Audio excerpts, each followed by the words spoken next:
चल रहा है, क्यों क्यों चल रहा है ये मैं बता देती हूँ। ये क्या है, क्यों आप डीसीडी वाले हैं और पूरी यूनिफॉर्म में नजर आ रहे हैं, क्यों प्रोटेस्ट चल रहा है? सर मैम हमारी बस एक ही मांग है कि हमारा रोजगार वापस दें। हम 6 महीने से धरना प्रदर्शन कर रहे थे यहाँ सचिवालय पे, लेकिन अभी तक हमारी कोई सुनवाई नहीं हुई है। हमारी इतनी ज़्यादा प्रॉब्लम हमारी हो गई कि हमारे रोड पे आ गए हैं। बहुत ज़्यादा दिक्कत परेशानी सामना करना पड़ रहा है हमें। और हमने मैम इतनी मेहनत करी थी कि निष्काम ड्यूटी करी थी हमने 6 साल। उसके बाद हमें ड्यूटी दी थी सीएम सर ने, फिर उसके बाद हमें बिना नोटिस के हमें हटा दिया गया। हमें ये भी नहीं बताया कि हम 2-3 महीने बाद ड्यूटी भी ढूंढ लें। इतनी दिक्कत के बाद मैम हमारे भाई जो शहीद भी हुए धरना के दौरान 20 लोग शहीद हो चुके हैं। हाँ जी मैम, इतनी धरना के दौरान 20 लोग शहीद कैसे? मैम इतना मतलब लाठी चार्ज वगैरह से या कोई और बस? नहीं, जैसे ओवर एज हो चुके थे तो इसलिए मैम वो अब इस एज में कहाँ से नौकरी ढूंढे। 6 साल पूरी ज़िंदगी तो हमने सिविल डिफेंस में दे दी। अब किसी की एज 30 साल हो रही है, 34 साल 40 साल के हो रहे हैं, तो इस उम्र में उन्हें कहाँ से ड्यूटी मिलेगी। तो इसी वजह से दिल्ली सिविल डिफेंस एक स्कीम है। आप एक बार अगर ये पोस्टर हटाए तो मैं इनकी यूनिफॉर्म भी दिखा दूं कि इस तरह से यूनिफॉर्म होती है। जब आप डीटीसी बसों में सफ़र करते हैं तो आपको ऐसी मार्शल्स पुरुष महिलाएं नज़र आती होंगी जो खास तौर से सुविधा के संदर्भ में बिठाई जाती हैं, वहाँ लगाई जाती हैं बतौर ड्यूटी पर। इसके अलावा सड़कों पर भी आपको जिस तरह की ट्रैफिक पुलिस और पुलिस नज़र आती है उनके साथ उनके सहयोग कर्मी के तौर पर ये लोग भी नज़र आते हैं। और फिलहाल जब से केजरीवाल जेल में गए हैं और उसके पहले से भी डीसीडी की जो प्रक्रिया होती है ज्वाइन करने की, फॉर्म भरने के बाद कई महीने तक लगातार निष्काम काम करवाया जाता है। निष्काम मतलब कि पूरा काम लिया जाएगा, पूरी वो 9 to 5 वाली जॉब होगी, उससे भी ज़्यादा, लेकिन उसके पैसे बिल्कुल नहीं मिलते। उन सब प्रक्रियाओं को पूरा करने के बाद डीसीडी के जो एप्लीकेंट्स होते हैं वो कहीं ना कहीं जाकर पेड होते हैं, जिनको शायद पर डे के हिसाब से पैसे दिए जाते थे। हाँ जी मैम, पर डे मंथली का कुछ फिक्स नहीं? मंथली से हमें सैलरी मिलती थी 23,000 रुपये कुछ मिलते थे। पर डे का 700 समथिंग कुछ था, डेली भत्ता मिलता था। लेकिन जब डीसीडी आ रही थी, स्कीम को लॉन्च किया जा रहा था, तब भी कहा गया था कि डीसीडी मोटी डेफिनेशन यही निकल कर आ रही थी कि जब तक काम होगा तब तक पैसे मिलेंगे, जब काम नहीं होगा तो कुछ भी नहीं होगा। फिर निष्काम हम सेवा करते हैं, निष्काम की सेवा के लिए हमें लगाया गया है, लेकिन हमें परमानेंटली जॉब पे रखा गया था एक ऑर्डर द्वारा कॉल आउट की ड्यूटी जिसे बोलते हैं।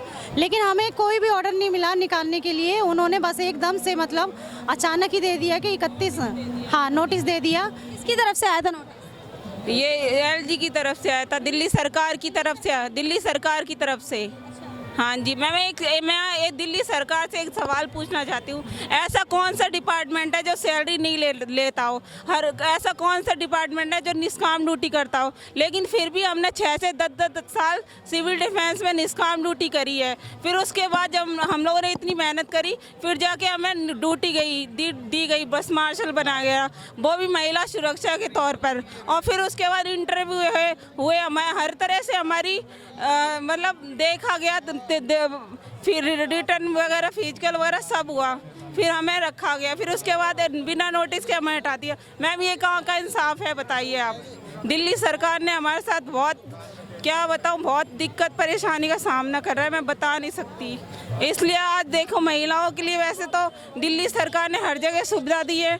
आज दिल्ली सरकार क्या कर रही है आप देखिए, महिला यहाँ पर रोड पे दिल्ली लाल किले के पास। ट्रांसपोर्ट मंत्री गहलोत जी के लिए मेरा पोस्टर है।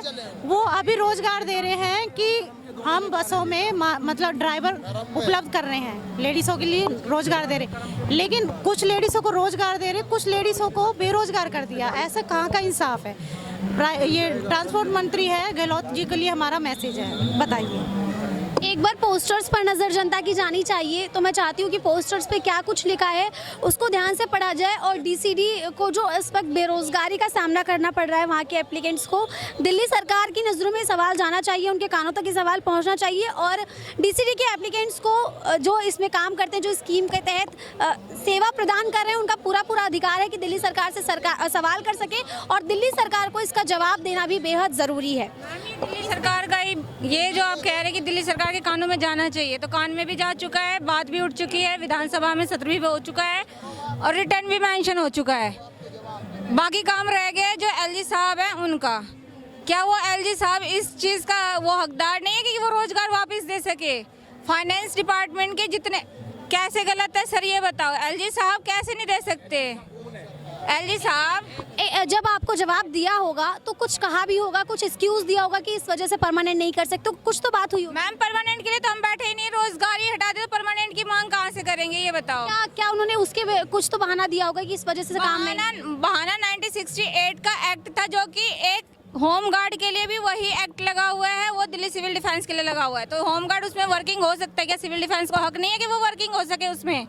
और वो भी उस एक्ट में ये नहीं है कि आप कोई गवर्नमेंट अगर इनको कहीं किसी डिपार्टमेंट में अगर काम देता है तो ये काम करने के लायक नहीं है या फिर उनको पेड़ के तौर पे नहीं रखा जा सकता, ऐसा कुछ भी नहीं लिखा हुआ था। वो तो उनसे मिस्टेकिंग हुई होगी, है ना। ये सब पॉलिटिक्स का शिकार हुए हैं। अगर यही चीज़ हो, मैं अगर वो एक्ट की बात करते हैं तो एक तरफा क्यों कर रहे हैं? दोनों तरफ कर रहे हैं ना। वो सेंट्रल गवर्नमेंट के अंदर होम गार्ड आते हैं तो उनके लिए ना तो इन्होंने कभी फंड की मेंशन करी कि फंड की कमी आ गई, ना तो कुछ कहा। दिल्ली सिविल डिफेंस के लिए इनको फंडिंग की भी कमी नज़र आ गई और एक्ट भी गलत मतलब नज़र आ गया। तो यही चीज़ मैं कहना चाहूँगी कि पॉलिटिक्स का शिकार हमें ना बनाए, क्योंकि डिफेंस किसी पॉलिटिक्स का प्रतिनिधित्व नहीं करता और ना तो हम करे हैं, ना करते हैं, ना करेंगे भविष्य तक हमारा यही अपनी तरफ से। लेकिन हाँ, गवर्नमेंट अगर हमारे साथ करेगी तो हम भी करेंगे।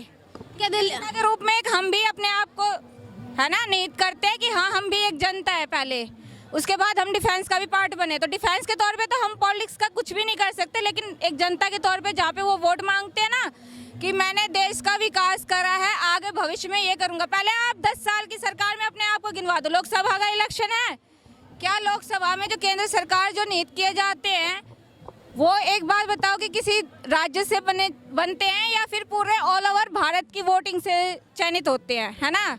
तो क्या भारत के प्रति जो किसी भी स्टेट में अगर किसी तरीके से किसी का है ना नुकसान कर रहा है, जैसे दिल्ली सरकार की तरफ से ये कहते हैं कि दिल्ली सरकार ने इनको हटाया है, तो हटाने में लास्ट का जो सिग्नेचर होता है वो तो एलजी साहब का था। एलजी साहब क्या रख नहीं सकते थे? एलजी साहब के पास क्या पावर नहीं थी रखने की? तो यही चीज़ है मैडम, पॉलिटिक्स है। हम नहीं चाहते कि इस पॉलिटिक्स का हम भी शिकार बने, हमें हमारा रोजगार वापस कर दो। जैसे दिल्ली सिविल डिफेंस का प्रोटेस्ट कब तक चलने वाला है? क्या सिविल डिफेंस ठान चुका है कि बात मनवा के चलेगा जब तक हमारा रोजगार वापस नहीं मिलेगा। हाँ, ये राजघाट पे मैम 6 मंथ से कंटिन्यू चल रहा है, अभी भी चलेगा और जब तक नहीं हटेगा, जब तक हमारा रोजगार में वापस नहीं मिलेगा। जगह जगह कैंपेन होगी मैडम, ये जगह जगह होगी, हर जगह होगी, हर जगह। तो बड़े काफी टाइम सीएम साहब सीएम सर जो ये कह रहे और आप जवाब दीजिए। आप सीएम के कहा जा रहा है कि सीएम के आवास का घेराव करना चाहिए। मैम हम क्या कह रहे हैं कि हम डिफेंस जो है ना किसी पॉलिटिक्स का कहते हैं ना प्रतिनिधित्व तो नहीं करते। ये जो कहते हैं ना सीएम साहब का घेराव करो चाहे पीएम साहब का घेराव करो, तो हमने हर चीज करा है। सीएम साहब के दरवाजे पे भी गए हैं और एलजी साहब के दरवाजे पे जाते हैं तो उससे पहले ही पुलिस हमें उठा लेती है। मतलब जब हम सीएम साहब के दरवाजे पे जाते हैं अपनी बात रखने के लिए, अपनी वेदनाएं सुनाने के लिए, तब पुलिस भी सब मतलब जितने प्रशासन होते हैं वो हम सब हमारा साथ देते हैं, वहाँ पे हमारे रक्षा कवच बन के खड़े होते हैं। लेकिन जब एलजी साहब के यहाँ जाने की बात आती है तो डिटेन करवा लिया जाता है हमें, तो कई तरह की यातनाएं दी जाती है, कभी मुकदमा करवा दिया जाता है किसी पर। तो कहीं इस तरीके से तो नहीं इस सिविल डिफेंस को देखा जा रहा, क्योंकि सीएम क्योंकि खुद ये स्कीम लेकर आने वाले हैं और जब आप उनके पास जाते हैं उनको अपनी बातें बताते हैं तब तो आपको आसानी से पहुँचने दिया जाता है। तो कहीं इसमें बीजेपी और कांग्रेस वाली बात तो नहीं? मैम यही तो कह रहे हैं कि पॉलिटिक्स का पार्ट बन रहा है। एक बात बताओ, नहीं तो ये बताओ कि सरकार में तो दोनों ही नहीं है हमारी।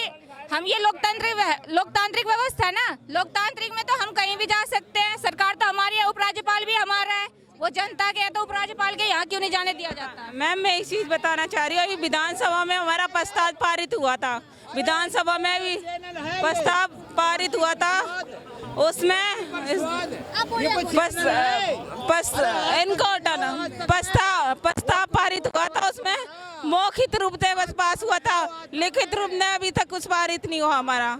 तो हम ये चाहते कि मतलब सीएम सर ने अपना पल्ला झाड़ लिया कि मैं तो कोरे कागज पे, उन्होंने खुद बोला था, उसमें आप वीडियो में देख सकते हो, उन्होंने खुद बोला था कि जो हमारा विधानसभा में प्रस्ताव पारित हुआ था अभी, तो सीएम सर ने अपना पल्ला झाड़ लिया। उन्होंने सीधा कहा कि एलजी साहब अगर साइन करने के लिए तैयार है तो मैं अभी कोरे कागज पे तैयार हूँ साइन करने, तुम्हारी दोबारा से बहाली करवाने के लिए। चाहिए। अब वो एलजी साहब पे बात डाल रहे हैं, है ना, हमें नहीं पता, हम राजनीति के शिकार हुए हैं, कब वो बात उन पे डाल देते, वो बात उन पे डाल देते, लेकिन हमारी ड्यूटी वापस नहीं दे रहे। हम तो ये चाहते कि हमारी ड्यूटी वापस दी जाए बस। ठीक है, ये आपका ये वीडियो मैं पूरी कोशिश करूंगी कि एलजी तक भी पहुंचे और दिल्ली सरकार के जो भी मुख्य हैं, शीर्ष नेता हैं, उन तक भी पहुंचे और आपकी जो भी समस्याएं हैं वो प्रतिपक्ष संवाद के जरिए उसका समाधान आपको मिल पाए। तो दिल्ली राजधानी में सिविल डिफेंस एक स्कीम है और इसके अलावा उसको बिल्कुल ही होमगार्ड, आपने सुना होगा, अगर आप दिल्ली के हैं या नहीं भी है तो होमगार्ड स्कीम के बारे में हर कोई जानता है। तो यही समस्या जो है इस वक्त सिविल डिफेंस वालों के साथ है और सिविल डिफेंस वालों का कहना है कि कहीं ना कहीं वो राजनीति का लगातार शिकार होते जा रहे हैं।